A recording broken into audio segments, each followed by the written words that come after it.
চট্টগ্রাম বিশ্ববিদ্যালয় ছাত্র সংসদ নির্বাচনের বাকি 1 মাসের মতো। তবে সংশোধিত গঠনতন্ত্রে নানা বিষয়ে এখনো একমত হয়নি ছাত্র সংগঠনগুলো। যদিও নির্বাচন কমিশন বলছে সবার সঙ্গে আলোচনা করেই সংশোধনগুলো চূড়ান্ত করা হয়েছে।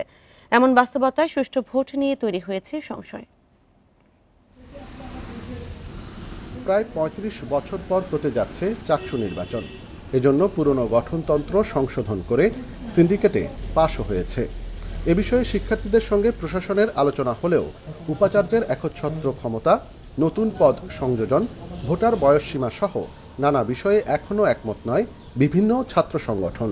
বিশ্ববিদ্যালয়ের প্রশাসনকে বলেছি সেই জায়গাগুলোতে প্রশাসনিক সংস্কার করতে, কিন্তু ইলেকশনের সামনে আমাদের এখনও দৃশ্যমান প্রশাসনিক সংস্কার হয়নি। তো সেই জায়গাগুলো যদি না হয় তাহলে আসলে আমাদের একটা আস্থার সংকট আমাদের সামনে দৃশ্যমান। এটা এখন উপাচার্য মহোদয় আছেন, তার যে একচ্ছত্র ক্ষমতা দেওয়া হয়েছে এখানে সভাপতি হিসেবে, আমরা সেটাকে ব্যালেন্স করার কথা বলেছিলাম, সেটা কোনোভাবে ব্যালেন্স করা হয়নি। এসব বিষয় রাখার কারণে অন্যান্য যে পক্ষগুলো আছে তারা মনে করছে এসব বিষয় শিবিরের পক্ষ থেকে বরং কী করা হয়েছে, তাদেরকে প্রেশারাইজ করা হয়েছে। একটা পক্ষকে জিতানোর জন্য একটা তারা করছে প্রশাসন, এবং প্রশাসন বিভিন্ন সময় বিগত আমাদের কিছুদিন আগে চট্টগ্রাম শহরে যে ঘটনা ঘটেছে ওইখানে প্রশাসনের যে ভূমিকা সব কিছুকে কেন্দ্র করে দেখলে বোঝা যাচ্ছে যে একটা পক্ষকে প্রতি তারা বায়াসড।